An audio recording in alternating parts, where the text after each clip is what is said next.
découvrir ce qu'est le design intelligent. C'est en partie cette découverte scientifique qui a effondré la théorie de l'évolution et qui a prouvé à beaucoup de scientifiques l'évidence de l'existence de Dieu.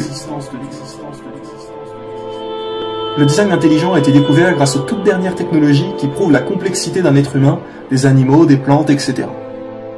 Lorsque vous voyez une voiture, vous remarquez qu'elle est harmonieusement bien faite. Les deux phares sont de la même taille, chacun parallèle à l'autre, tout est bien fait pour que cela soit joli. Les rétroviseurs de chaque côté, idem. Si on avait mis un rétroviseur plus grand que l'autre ou un sur le toit, cela n'aurait pas rendu bien et n'aurait plu à personne. Les constructeurs ont fait quelque chose de joli avec des proportions bien spécifiques. N'importe qui voit une voiture sait que quelqu'un d'intelligent l'a fait. Le hasard n'aurait pas pu la réaliser, et encore moins avec des objets symétriques ou parallèles comme le possède une voiture. Quand vous voyez l'être humain, que voyez-vous? Deux yeux bien parallèles de chaque côté du nez, deux oreilles de chaque côté de la tête. Nous n'avons pas une oreille sous le pied et un œil sur le mollet par exemple. Quand on voit comment tout est bien fait, cela témoigne une fois de plus de la création d'un être intelligent. Parce que le hasard, lui, ne se soucie pas d'avoir des proportions spécifiques. Et nous avons créé l'être humain dans la plus harmonieuse des formes. Je suppose que tout le monde a déjà vu cet édifice, la tour Eiffel, ou du moins en photo. Saviez-vous que celle-ci est fabriquée avec plus de 15 000 morceaux de fer et 20 millions de rivets? Vous imaginez 20 millions de rivets? Chaque rivet tous au bon endroit pour que chaque poutre soit fixée comme il faut. C'est ce qu'on appelle du design intelligent, tout est bien calculé. Et combien de temps a-t-il fallu? Combien de plans, de constructeurs? Et il n'y a pas une poutre qui dépasse ou quoi que ce soit, n'est-ce pas? Tout est vraiment bien fait. Combien de cellules dans un être vivant? Plus de 50 milliards. À votre avis, qu'est-ce qui est plus compliqué? Une cellule ou un simple petit rivet? Donc 20 millions de rivets ou plus de 50 milliards de cellules, toutes parfaitement bien réglées pour permettre la vie. Êtes-vous convaincu que la tour Eiffel ait été construite? Soyez convaincu que l'être humain l'a été aussi dans ce cas. Car croire que la tour Eiffel a été faite par chance serait irrationnel et complètement impossible. Il en est de même pour l'être humain. Soyez bien réceptifs à cela.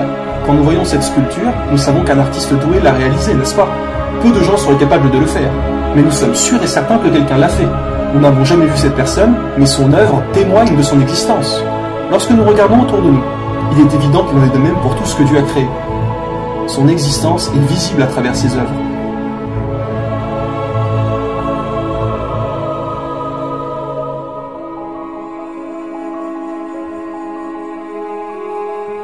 Il y a dans la création des cieux et de la terre, et dans la succession de la nuit et du jour, des signes pour ceux qui sont doués d'intelligence.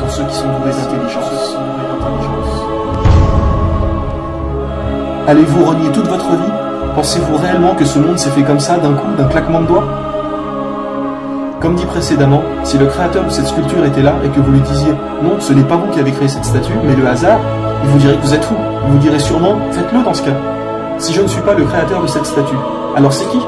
Est-ce vous qui l'avez créé? Ont-ils été créés à partir de rien, ou sont-ils eux les créateurs? Ou ont-ils créé les cieux et la terre, mais ils n'en ont plutôt aucune conviction? Suivez bien ce qui va suivre. Vous serez tous d'accord pour ne pas me croire si je vous dis que c'est le vent qui a fait voler du sable et réaliser ce cheval.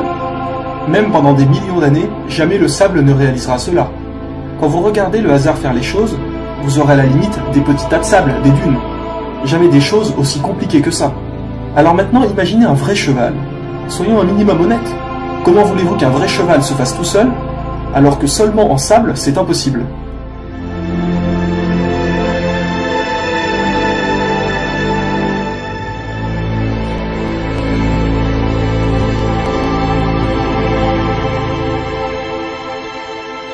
Albert Einstein a dit « Un peu de science vous éloigne de Dieu, mais une profonde connaissance de la science fait de vous un croyant. » Aujourd'hui, les scientifiques qui commencent à comprendre que Dieu existe éliminent tous les modèles de Dieu, c'est-à-dire toutes les divinités qui ont pu être inventées à travers les civilisations, comme le dieu du soleil, le dieu de la mer, etc., mais affirment qu'il y a obligatoirement un être intelligent qui a tout créé. Il y a un Dieu. Que nous dit l'attestation de foi?